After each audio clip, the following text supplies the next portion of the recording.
22 வயது மதிக்கத்தக்க ஒரு வாலிப தங்கச்சி வந்து அப்படியே பல நாட்கள் தூங்காம பைத்தியம் போல, அப்படியே பைத்தியம் பிடிக்கிறது போல இருட்டடைஞ்சு பழைய ஒரு துணியை போட்டுட்டு அவங்க அம்மா அப்பா இந்த இடத்துல கூட்டிட்டு வந்தாங்க.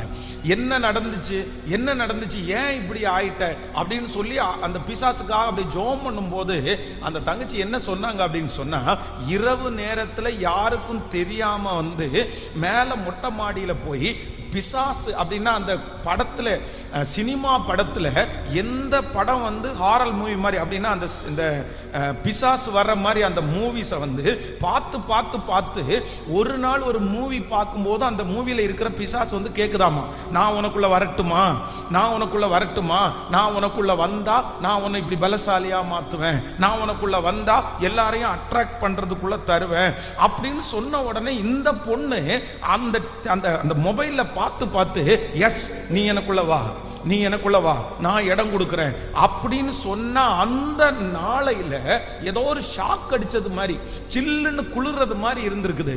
அன்னையிலிருந்து தூக்கம் போயிருச்சு, அன்னையிலிருந்து அவளுடைய வாழ்க்கை அப்படியே தலையிலா மாறிடுச்சு. அதுக்கப்புறம் இந்த பிள்ளைக்காக ஜெபம் பண்ணும்போது அது ஆடும்போது நான் போக மாட்டேன். ஏன் போக மாட்டேன்னா, இவ தான் என்ன வருந்தி அழைச்சா, இவ தான் என்ன விருப்பமா கூப்பிட்டா. இப்போ இந்த பிள்ளைக்கு சுயநினைவே வர மாட்டேங்குது. நான் வந்து சும்மா இருக்கும்போது சொல்றேன், இல்லை நான் கேன்சல் பண்றேன், எனக்கு அது வேண்டாம். அந்த பிசாசு துரத்தப்படுவதற்கு எவ்வளவு பாடு தெரியுமா? காரணம் என்ன அப்படின்னு சொன்னா, அவர்களாகவே வருவித்தது. அப்போ ஆண்டவருடைய பிள்ளைகளே, நம்ம வந்து நம்ம இல்லாத நேரத்தில், நமக்கு தெரியாத நேரத்தில் சில கட்டுகள் நமக்குள்ளே இருக்கலாம். ஆனால் உங்களுடைய அனுமதியோடு கட்டப்பட்டிருக்கிற கட்டுகளுக்கு நீங்க மன்னிப்பு கேட்டு நீங்க மனம் திரும்பாம அந்த கட்டுகளில் இருந்து நீங்க விடுதலை ஆகவே முடியாது.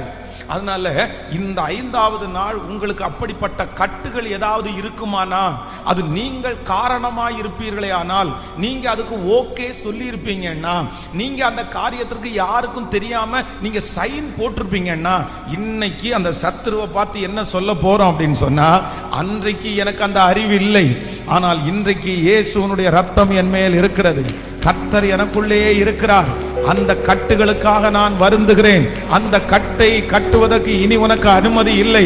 அதற்காக ஆண்டவரிடத்தில் மன்னிப்பு கேட்க கேட்க அந்த கட்டுகள் நம்மை விட்டு முழுவதுமாய் விலகும். ஹல்லேலூயா.